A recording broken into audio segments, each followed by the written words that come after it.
1 Coríntios capítulo 15, nós vamos ler 11 versículos, do 1 até o número 11. Graças ao nosso Deus. 1 Coríntios 15, 1 ao 11. Agora, irmãos, quero que lembrem do evangelho que eu anunciei a vocês, o qual vocês aceitaram e no qual continuam firmes. A mensagem que anunciei a vocês é o evangelho por meio do qual vocês são salvos, se continuarem firmes nele. A não ser que não tenha adiantado nada vocês crerem nele. Eu passei para vocês o ensinamento que recebi e que é da mais alta importância. Cristo morreu pelos nossos pecados, como está escrito nas Escrituras Sagradas. Ele foi sepultado e no terceiro dia foi ressuscitado, como está escrito nas Escrituras Sagradas. E apareceu a Pedro e depois aos 12 apóstolos. Depois apareceu de uma só vez a mais de 500 seguidores, dos quais a maior parte ainda vive, mas alguns já morreram. Em seguida apareceu a Tiago e mais tarde a todos os apóstolos. Por último, depois de todos, ele apareceu também a mim, como para alguém nascido fora do tempo. De fato, eu sou o menos importante dos apóstolos, e até nem mereço ser chamado de apóstolo, pois persegui a igreja de Deus. Mas pela graça de Deus sou o que sou, e a graça que Ele me deu não ficou sem resultados. Pelo contrário, eu tenho trabalhado muito mais do que todos os outros apóstolos. No entanto, não sou eu quem tem feito isso, e sim a graça de Deus que está comigo. Assim, não importa se a mensagem foi entregue por mim ou se foi entregue por eles. O importante é que foi isso que todos nós anunciamos. E foi nisso que vocês creram. Amém? Vamos orar ao Senhor, no nome de Jesus Cristo. Nós rendemos, ó Deus, nosso louvor e gratidão a Ti. Nós estamos agradecidos por este momento, que é um momento especial, Senhor, nas nossas vidas. Deixamos tudo para estar aqui neste ambiente e ter a oportunidade de poder cantar em Tua honra, de poder louvar ao Senhor por tudo que o Senhor tem feito por nós. E também desejamos, Senhor, em nossos corações, que a Tua Santa Palavra possa falar conosco nesta noite, e que esta palavra venha nos purificar, venha nos transformar, venha nos renovar, venha nos encher da Tua plenitude. Senhor, que esta seja uma noite de bênção sobre a vida da Tua igreja, daqueles que estão aqui presencialmente, daqueles que estão nos acompanhando à distância, aonde esta palavra chegar, que a presença do Senhor possa levar a bênção para todos. Em nome de Jesus Cristo, amém. Podemos assentar. Esta semana eu não sei precisar se foi na segunda ou na terça-feira, mas eu estava ouvindo, já disse isso para os irmãos, de ouvir a Bíblia falada, e de repente eu estava ouvindo a leitura deste capítulo da carta de Paulo aos Coríntios, e o Espírito de Deus falou muito forte ao meu coração sobre estas declarações de Paulo. Paulo está quase encerrando a sua carta, e ele faz questão de lembrar mais uma vez aos crentes da igreja de Corinto sobre o que ele pregou e sobre o que ele ensinou para esses irmãos. Então Paulo começa neste capítulo dizendo assim: irmãos, eu quero que lembrem do evangelho que eu anunciei para vocês. Paulo fala sobre a importância de permanecer no evangelho. Ele fala sobre o poder que está por trás do evangelho, que pode beneficiar, pode abençoar as pessoas que ouvem e aceitam esta palavra. Todos nós sabemos que a palavra, a expressão evangelho significa boas notícias, boas novas. E o que Paulo faz questão de lembrar aos irmãos aqui é que eles receberam uma boa notícia. E depois de receber esta palavra, eles creram, eles acreditaram no que estava sendo pregado. Eles aceitaram esta palavra que foi pregada por Paulo. O mesmo também acontece se nós olharmos nas cartas paulinas. Nós vamos ver que na igreja de Tessalônica foi exatamente este o processo que também aconteceu na vida daqueles irmãos. Paulo diz que quando levou a mensagem do Evangelho para aqueles irmãos, eles ouviram, eles creram e aceitaram a palavra. E Paulo diz ainda que eles aceitam esta palavra, não como a palavra de um homem, mas como uma mensagem que vem de Deus. Voltando para a igreja de Corinto, os cristãos em Corinto, eles estavam perseverando no Evangelho. Quem já estudou a carta de Corinto, sabe que esta era uma igreja que tinha muitos problemas. Havia muitas divisões, carnalidade, falta de compreensão entre alguns membros. Havia também nesta igreja uma espiritualidade infantil, diga-se de passagem.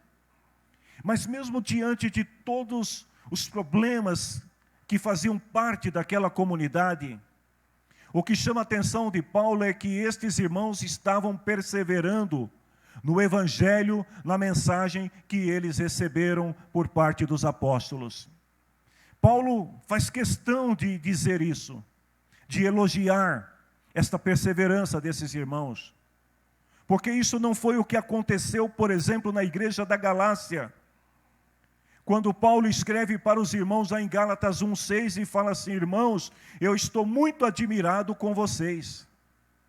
Mas a admiração que Paulo tem pelos cristãos da Galácia é diferente da admiração que ele tem pela igreja de Corinto. Por quê? Porque os irmãos na Galácia, olha que Paulo diz: eu estou admirado com vocês, pois estão abandonando tão depressa aquele que os chamou por meio da graça de Cristo e estão aceitando outro evangelho. Ou seja, diferente da igreja de Corinto, onde há problemas, mas há perseverança, na igreja da Galácia, os cristãos simplesmente abandonam o evangelho e aceitam um outro evangelho que foi anunciado depois que Paulo esteve naquela cidade. Então Paulo, ele faz questão de lembrar aos nossos irmãos em Corinto que eles fizeram muito bem em aceitar o evangelho, que eles estavam progredindo, que eles estavam indo bem. Paulo fala assim: o qual vocês aceitaram e no qual vocês continuam firmes. Mas o que Paulo quer dar ênfase aqui é que, embora esses irmãos tenham aceitado o evangelho, e naquele momento presente estivessem firmes, eles precisavam perseverar e continuar firme. Ou seja, o que o crente precisa entender, baseado nesta palavra de Paulo para estes irmãos, é que não basta você ter um bom testemunho do seu passado. Sabe, você dizer para as pessoas: eu já estou na igreja há tantos anos, eu já sou crente há tantos anos. Não basta você firmar a sua fé naquilo que já passou, ou naquilo que você é no presente. É preciso perseverar e garantir que este teu bom testemunho, ele continue também no futuro, até o dia em que o Senhor te chamar. Então, o que é que Paulo pregou, que Paulo faz questão de elogiar esses irmãos e de pedir a eles que permaneçam firmes? Paulo diz aqui: a mensagem que anunciei a vocês é o Evangelho. Ou seja, a palavra que Paulo levou para estes irmãos não foi nenhuma outra palavra, senão puramente o Evangelho de Cristo. Ele diz, porque é por meio do Evangelho que vocês são salvos, se continuarem firmes nele. Ou seja, o que Paulo está querendo dizer aqui, que esses irmãos, eles tinham recebido uma mensagem de alta relevância, de alta importância, e que eles deveriam permanecer, e ele deixa bem claro aqui, que se eles abandonassem o Evangelho, no final do versículo 2, ele fala assim, a não ser que não tenha adiantado nada vocês crerem nele. O que isso significa? A pessoa que aceita o Evangelho, vem para o Evangelho, por um determinado momento ela crê, ela participa, mas de repente, ela simplesmente abandona o Evangelho. Paulo diz aqui, que se a pessoa que perseverou por um tempo abandonar o Evangelho, de nada adianta ela ter crido antes. Ou seja, ela pode ter passado um longo tempo da sua vida servindo ao Evangelho de Cristo. Mas se ela não perseverar até o final, todos estes anos serão perdidos. Então, no versículo 3 e 4, Paulo continua agora descrevendo o conteúdo do Evangelho que ele pregou para aqueles irmãos. Ele diz assim, eu passei para vocês o ensinamento que recebi, que é da mais alta importância. Presta atenção nestas palavras de Paulo. Ele está deixando bem claro aqui que ele não é o criador do Evangelho. Não foi Paulo que criou uma mensagem ou a boa notícia, mas ele deixa claro que ele recebeu esta boa notícia. E que assim como ele recebeu, ele também anunciou esta boa notícia para aqueles irmãos. Paulo, lá em Gálatas, ele fala assim que foi o próprio Cristo que o revelou esta palavra. E ele deixa claro que não se tratava de nenhuma invenção humana. Ou seja, o evangelho que Paulo está pregando aqui não é o evangelho de Paulo. O evangelho que Paulo está pregando aqui é o evangelho que ele acreditou, que ele aceitou e que ele anunciou. Aí eu lanço uma pergunta para nós aqui nesta noite. Que evangelho, ou qual evangelho nós estamos pregando? Porque Paulo deixa claro, a mensagem que eu anunciei para vocês não é minha. A mensagem que eu entreguei para vocês, eu recebi ela. E lá em Gálatas ele diz, eu recebi do próprio Senhor Jesus. Não é invenção, não é filosofia humana. Paulo está deixando bem claro aqui que este evangelho que ele está apresentando, não se trata de uma nova filosofia de um homem catedrático que estudou e que agora decidiu formatar, criar um novo ensino, uma nova religião baseada em Cristo. Não, ele deixa bem claro que o evangelho que ele está pregando é o evangelho de Cristo. Ou seja, não se trata de um evangelho de conselhos para que você tenha uma boa qualidade de vida. Este é o evangelho que salva. O evangelho que Paulo está anunciando é um evangelho que se baseia em eventos reais, em coisas que aconteceram. Como Paulo vai descrever adiante, primeiro ele faz uma apresentação de qual é o conteúdo do evangelho que deve ser anunciado. E depois ele apresenta também alguns fatos históricos, testemunhas reais, que viram o que aconteceu. Ou seja, o evangelho não é uma questão de opinião. O evangelho não é uma questão de achismo. Porque eu acho que deve ser desse jeito, porque eu acredito desta maneira. Não, o evangelho não se trata de uma fábula. O evangelho é baseado em eventos reais, e é isto que Paulo está dizendo para estes irmãos. O grande pregador Spurgeon disse uma certa vez que a nossa religião não é baseada em opiniões, não é no que eu acho, Não é no que o outro acha. Spurgeon diz assim: a nossa religião não é baseada em opiniões, mas em fatos, ou seja, não se trata de pontos de vista pessoais,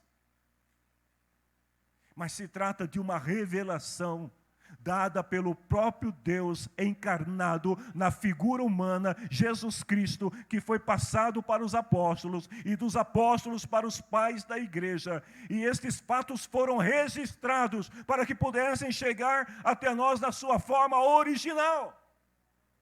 Esse é o evangelho que nós acreditamos. E qual é este evangelho?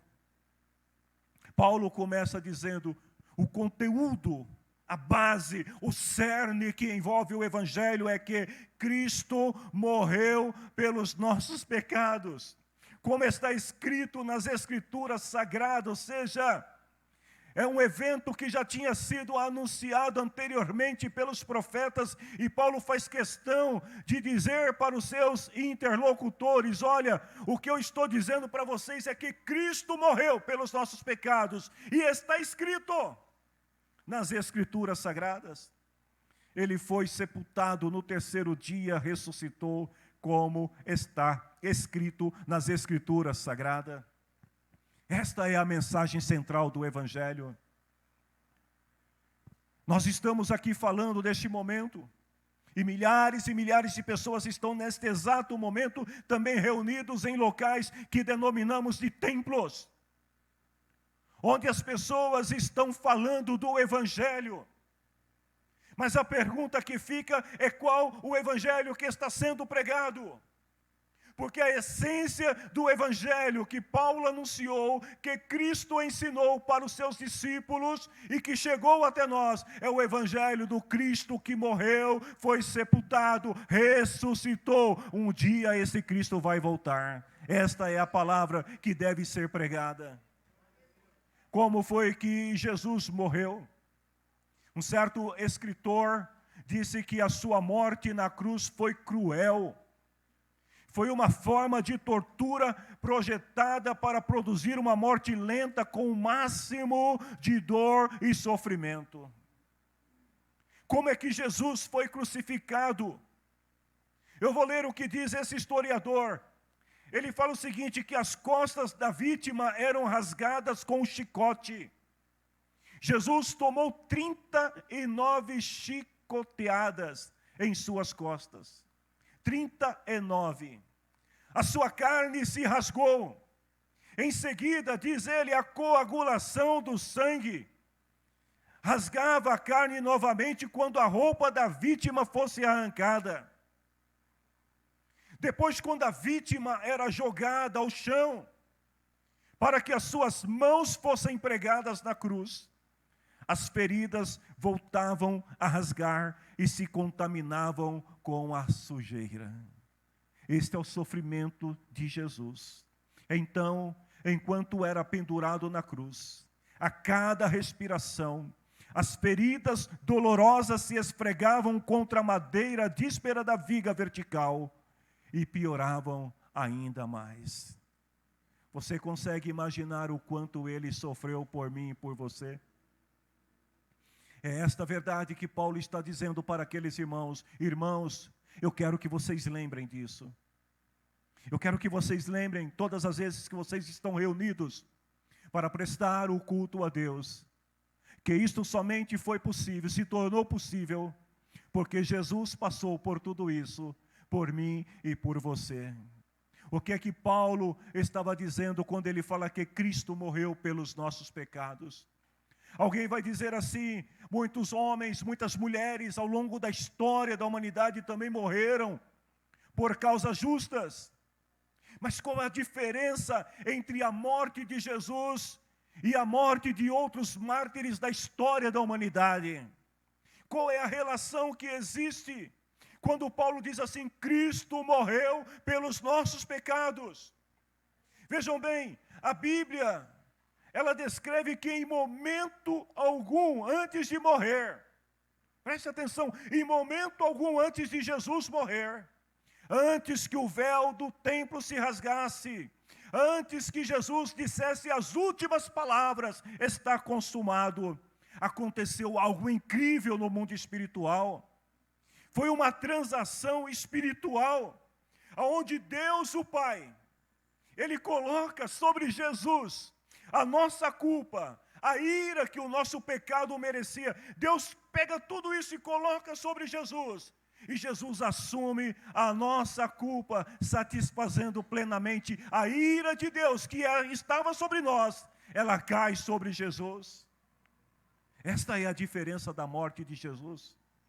Por mais horrível que tenha sido este sofrimento de Jesus, eu penso que quando Jesus estava ali no jardim do Getsemane, que ele está orando a Deus, ele fala: Pai, se possível, afasta de mim esse cálice.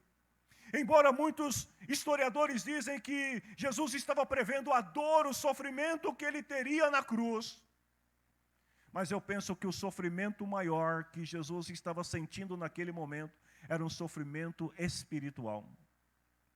O sofrimento de ser julgado e de ser condenado pelo nosso pecado. Eu penso que era isso que Jesus mais estava temendo naquele momento, quando ele diz: Pai, se possível, afasta de mim este cálice. Que cálice seria esse? O cálice da ira de Deus, que ele haveria de tomar em meu lugar e em teu lugar, para que hoje nós pudéssemos estar aqui assentados e dizendo que Deus é bom, que a misericórdia dele dura para sempre. Jesus tomou esse cálice em nosso lugar. Lá na cruz, Paulo está dizendo que Jesus tornou-se, assim por dizer, um inimigo de Deus. Na cruz, naquele momento que há essa transação, essa mudança, onde Jesus assume a nossa culpa, a responsabilidade pelas nossas culpas, ele se torna inimigo de Deus. Ele é julgado e é forçado a beber o cálice da ira de Deus. E lá na cruz ele diz: Deus meu, por que me desamparaste? Jesus bebeu esse cálice para que eu e você não tivesse que beber do cálice da ira de Deus. Nós estávamos condenados, queridos. Não havia salvação para nós. A nossa vida, ela se limitava apenas ao tempo da nossa vida terrena. Não havia esperança para nós. O pecado tinha dominado toda a humanidade, mas lá na cruz, quando Jesus bebe desse cálice da ira de Deus, ele diz: eu estou bebendo, eu estou sofrendo, eu estou aceitando a condenação, para que você não tenha que passar por isso. Este é o evangelho que nós devemos anunciar. O profeta Isaías, 730 anos antes, ele teve uma visão e ele pôde ver o sofrimento do Messias. No capítulo 53, versículo 3 a 5, ele diz assim: ele foi rejeitado e desprezado por todos. Ele suportou dores e sofrimentos sem fim. Era como alguém que não queremos ver. Nós nem mesmo olhávamos para ele e o desprezávamos. No entanto, diz o profeta, era o nosso sofrimento que ele estava carregando. Era nós, eu e você, era a humanidade que deveria pagar esse preço. E o profeta diz: era o nosso sofrimento que ele estava carregando, era a nossa dor que ele estava suportando. E nós pensávamos que era por causa das suas próprias culpas que Deus o estava castigando, que Deus estava maltratando e ferindo ele. Jesus sofreu na cruz, mas não foi por causa dele, foi por tua causa, foi por minha causa. E ele diz: ele estava sofrendo por causa dos nossos pecados, sendo castigado por causa das nossas maldades, e nós somos curados pelo castigo que ele sofreu, somos sarados pelos sofrimentos que ele recebeu. Jesus tomou o nosso lugar na cruz, para que hoje nós pudéssemos estar aqui felizes, adorando a Deus. Quando tudo isso foi concluído, quando Jesus aceita, assume os nossos pecados, e ele bebe o cálice da ira de Deus, Ele brada na cruz e diz: está tudo consumado. O que tinha que ser feito, foi feito. O Cordeiro de Deus foi imolado. E aí, queridos, eu penso que não tinha mais razão para Jesus ficar na cruz, porque Ele cumpriu a sua obra. Então agora era chegado o momento de Jesus triunfar sobre a cruz e sobre a morte. Por isso que Paulo diz assim: Jesus morreu por nossos pecados, ou seja, os nossos pecados foram responsáveis pela morte de Jesus. Lembrem-se disso, igreja. Jesus não sofreu e não morreu por uma causa política. Jesus não morreu porque era inimigo do Estado. Jesus não morreu porque estava com inveja de alguém. Jesus não morreu porque se enriqueceu à custa do sofrimento das pessoas. Não, Jesus morreu por causa dos nossos pecados. Foi por isso que Ele morreu. E Paulo deixa bem claro aqui que esta foi a razão de Jesus estar na cruz. Ele diz: Ele foi sepultado. Alguém vai dizer assim: por que a Bíblia faz questão, e Paulo principalmente faz questão de dizer que Jesus foi sepultado? Porque o sepultamento é importante. Por que importante? Porque o sepultamento é uma prova de que Jesus realmente morreu. Você não sepulta alguém que está vivo. Jesus morreu, e como prova inconteste de que Ele estava morto, o seu corpo foi removido da cruz e foi colocado no sepulcro, para todos aqueles que olhavam e viam aquela pedra na porta do sepulcro. Eles diziam: Jesus morreu, tudo acabou. Mas Paulo diz que no terceiro dia Jesus ressuscitou, como está escrito nas Escrituras. Igreja, Jesus vive. Você crê nisso? Então declare comigo, diga: Jesus vive. Jesus vive. Jesus vive. O povo precisa ouvir, eu não estou ouvindo. Jesus vive. Ele ressuscitou. E o que Paulo está deixando bem claro aqui é o seguinte: que embora Jesus tenha suportado a ira de Deus, bebido do cálice da ira de Deus na cruz, como se ele fosse um pecador, mas Jesus não era pecador, ele se tornou pecador por causa de nós. E pelo fato de Jesus não ser pecador, a morte não tinha poder sobre ele. A Bíblia diz que o salário do pecado é a morte, mas Jesus não tinha pecado. O pecado que estava sobre ele não era dele, era meu, era teu, era da humanidade. E por causa disso, a morte não teve poder sobre Jesus. Jesus ressuscitou. Um certo escritor disse que se a cruz é o pagamento pelos nossos pecados, o túmulo vazio é o recibo comprovando que Jesus fez um pagamento perfeito pelos nossos pecados. A morte foi vencida, o inferno foi vencido, Jesus triunfou e está diante de Deus.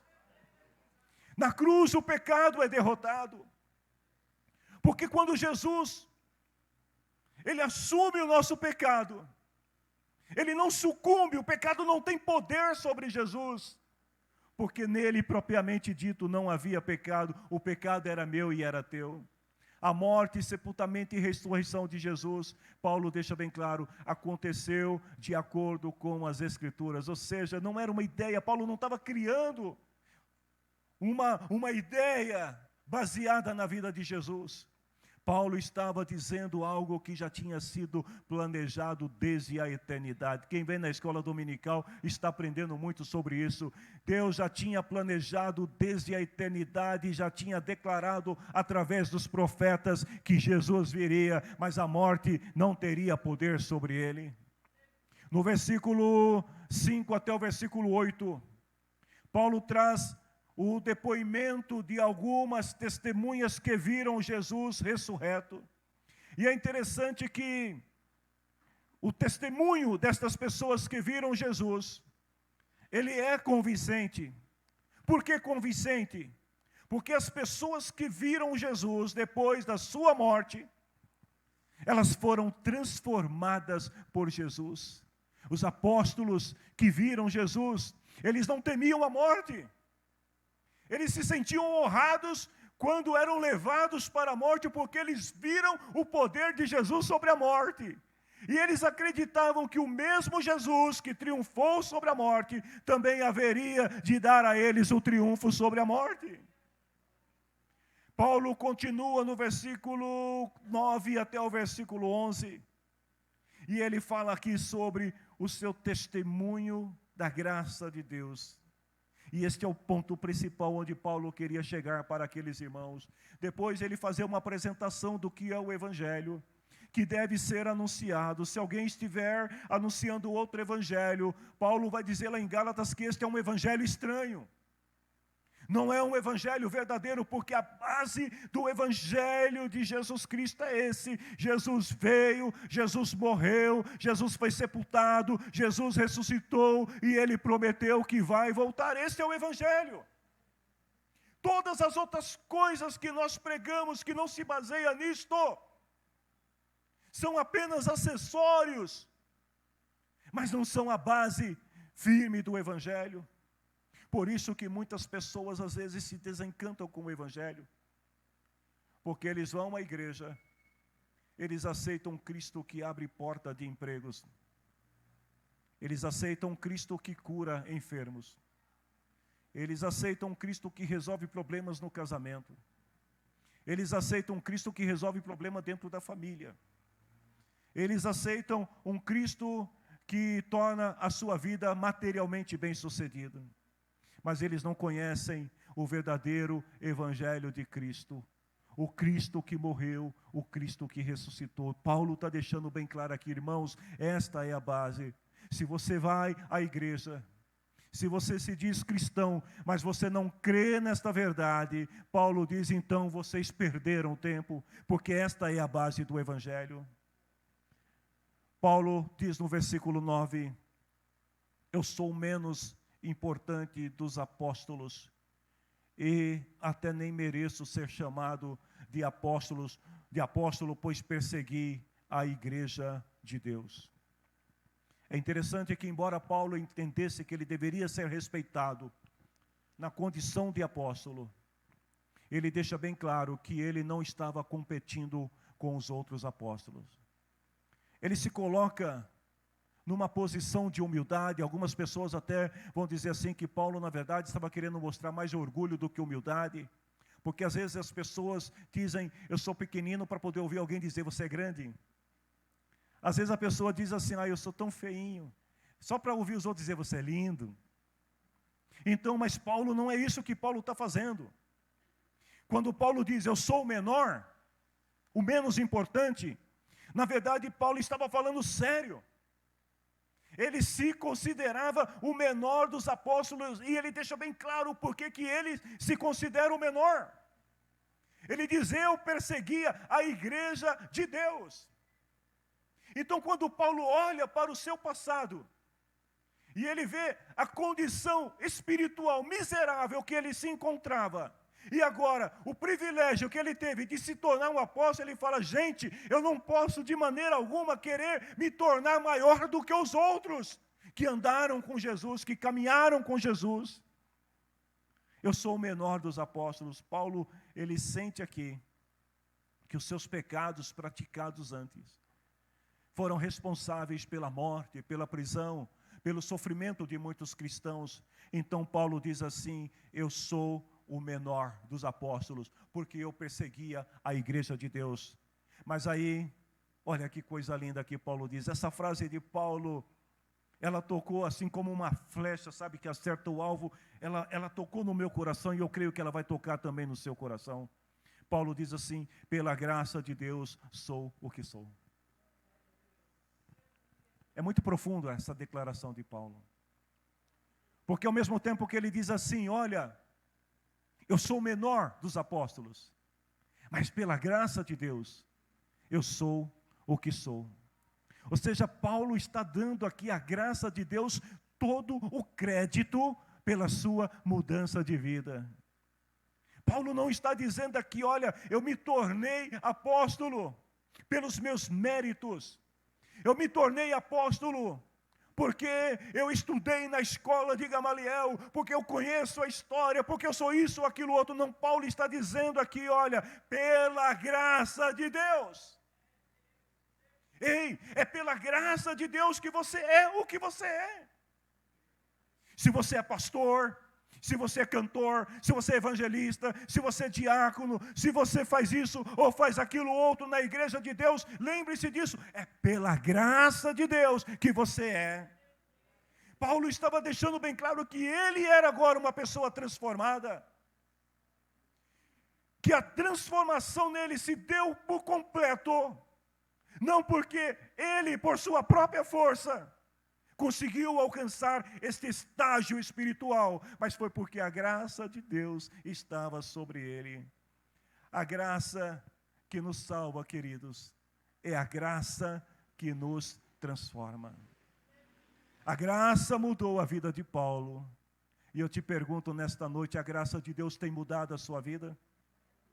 Quando você olha para trás e você vê a tua história de vida, e você vê quem você foi no passado, você percebe o quanto a graça de Deus te mudou? Ou seja, você não pode receber a graça de Deus se não for mudado por ela. Se você olhar para trás, na sua história de vida, e dizer assim, pastor, eu não sinto nenhuma mudança, é porque você ainda não experimentou a graça. Porque aonde a graça de Deus chega, a mudança por completo, a transformação, queridos. Em uma de suas pregações, Spurgeon, ele diz assim, você pode ver que a marca de um filho de Deus é que pela graça de Deus ele é o que é. Ou seja, você olha para alguém e você percebe que a sua vida mudou, não porque ela se esforçou, moldou-se para ser diferente. Ela é diferente por causa da graça. E aí ele pergunta, o que você sabe sobre a graça de Deus? O que é graça de Deus para você?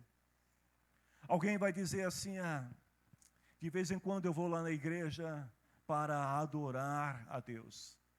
Parabéns. Mas eu te pergunto, você sabe o que é a graça de Deus?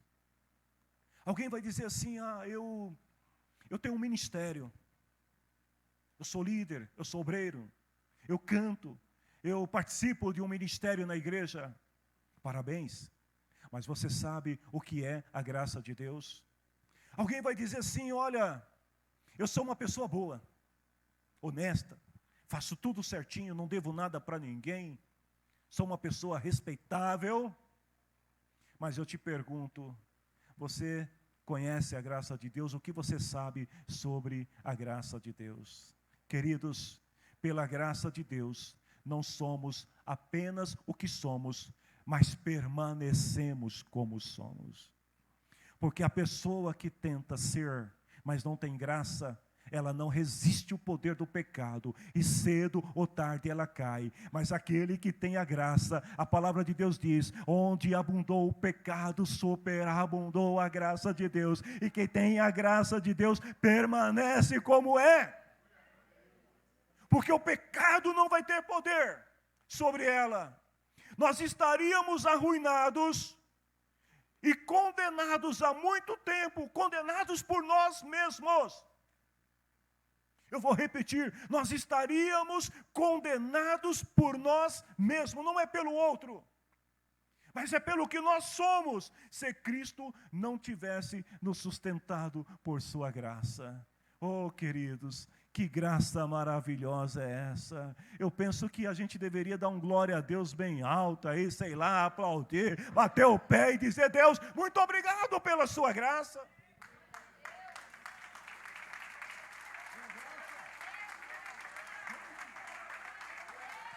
Glória a Deus, que graça maravilhosa é essa? Porque se não houvesse graça, tem muita gente aqui nesta noite que já teria desistido. Tem muita gente aqui que já teria se abdicado de tudo. Mas você vem para o culto às vezes cansado, às vezes gemendo, chorando, mas você vem, não é por tua força, é pela graça de Deus. Nós precisamos, e a graça, Paulo diz assim, e a graça que Deus me deu não ficou sem resultado. Ou seja, o que Paulo está querendo dizer aqui, que mesmo que ele não tivesse trabalhado tanto, mesmo assim, a graça de Deus estaria sobre ele. Mas quando ele recebe a graça, e quando ele descobre o poder da graça de Deus, Paulo então decide não tornar esta graça em vão. Ele olha para o seu passado e diz quem eu era. Tem um hino que diz assim, eu era cego, perdido, sem Deus e sem Jesus, quando Ele estendeu a sua mão para mim. Paulo olha para trás e ele vê quem ele é, e ele vê o tamanho da graça que está sobre ele. E Paulo diz, eu não posso tornar esta graça nula. Eu não posso tornar esta graça em vão na minha vida. Eu preciso fazer alguma coisa. Eu preciso dizer para as pessoas o que é a graça de Deus. A graça não é dada por causa das nossas obras passadas, nem presentes e nem por aquilo que a gente almeja alcançar. Mas a graça de Deus nos é dada para nos encorajar. A graça de Deus nos é dada para que o trabalho de Deus seja feito. Queridos, vejam bem, Deus não quer que recebamos sua graça e a tornemos nula em nossa vida. Quando Deus derrama da sua graça na vida de alguém, Deus quer que você use este poder da graça para fazer a vontade de Deus. Então Paulo sabia que Deus dá graça, e por isso Paulo trabalha incansavelmente. Paulo estava trabalhando em parceria com Deus. Talvez você vai dizer assim, mas Deus não precisa de mim. Você já ouviu alguém falar assim? Talvez você tenha dito isso. Deus não precisa de mim. Se eu não for da igreja, não tem problema nenhum. Vai outro, Deus não está nem aí. Não, se você tem a graça, Paulo diz aqui, nós precisamos ser parceiros de Deus, porque quando Deus nos dá a graça, é para sermos parceiros dele na obra, e fazermos aquilo que ele quer que nós façamos. Então Paulo, ele entende este princípio da graça, e em 1 Coríntios capítulo 3, versículo 9, Paulo fala assim, nós somos companheiros de trabalho no serviço de Deus. Eu te pergunto nesta noite, você é companheiro no trabalho de Deus? Você faz parte desse projeto de Deus, de levar este evangelho para as pessoas? Ele diz, vocês são o terreno no qual Deus faz o seu trabalho, ou seja, Deus está contando com você, para fazer da tua vida, através da sua graça, usar a tua vida como um instrumento para que o evangelho possa ser levado. Então muita gente diz assim, o que eu posso fazer para contribuir no trabalho de Deus?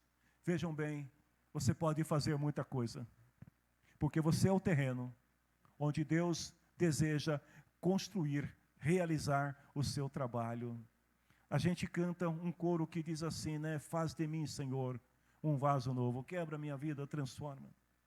Deus quer fazer da vida de cada um de vocês um terreno onde Ele possa construir um edifício espiritual, que possa abrigar muitas vidas, muitas almas, que possa alcançar muitas pessoas. Então Paulo, ele diz assim, se eu negligencio o meu trabalho e não faço corretamente, perco a oportunidade de usufruir do poder da graça de Deus, ou seja, a graça é em vão.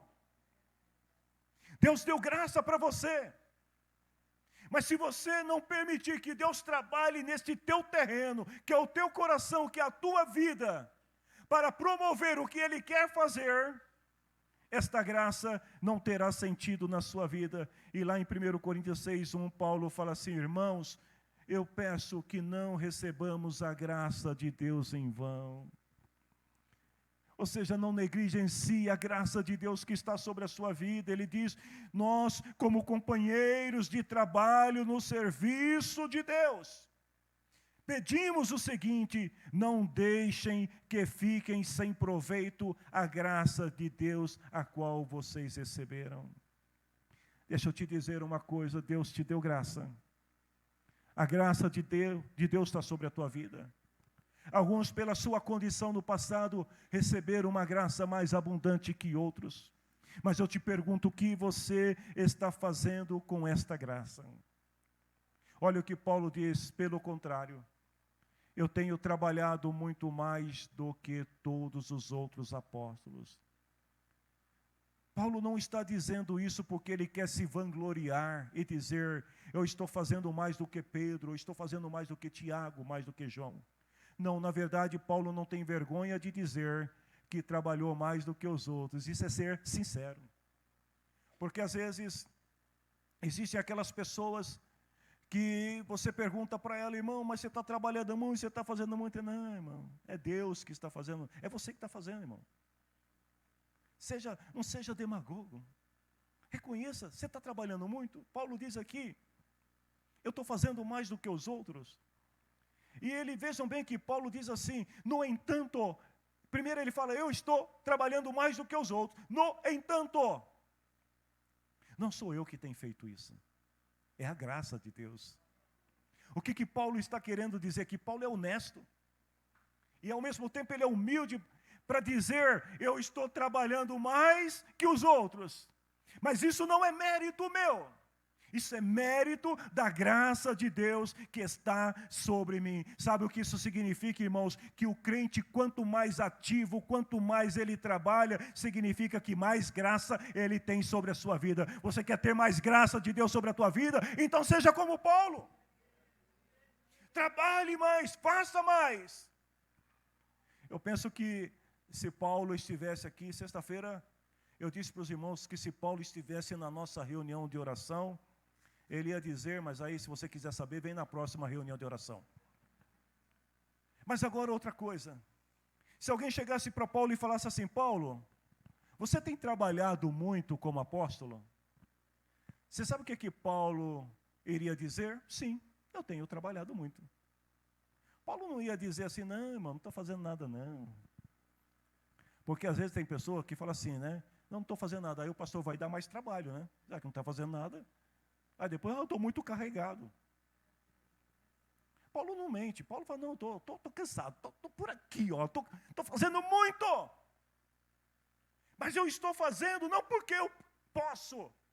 Eu estou fazendo porque tem uma graça sobre mim, que me capacita, que me fortalece, que me renova todos os dias. Então Paulo, ele certamente diria assim: você pode apostar que eu estou trabalhando muito, mas na verdade eu trabalho mais do que qualquer outro apóstolo.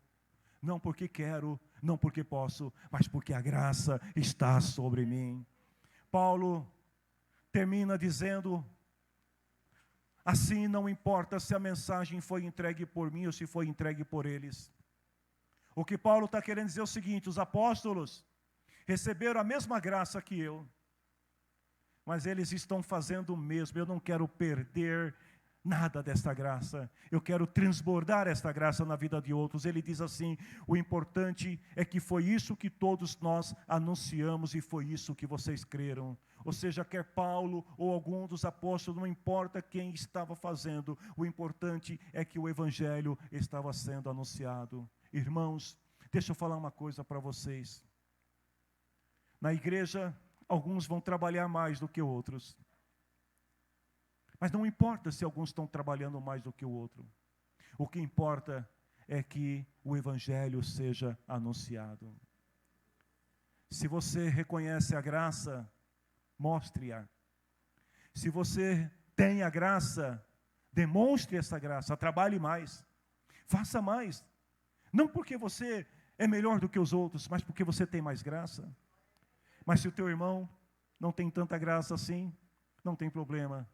O que importa é que ele também está fazendo a sua parte e dando a sua contribuição no reino.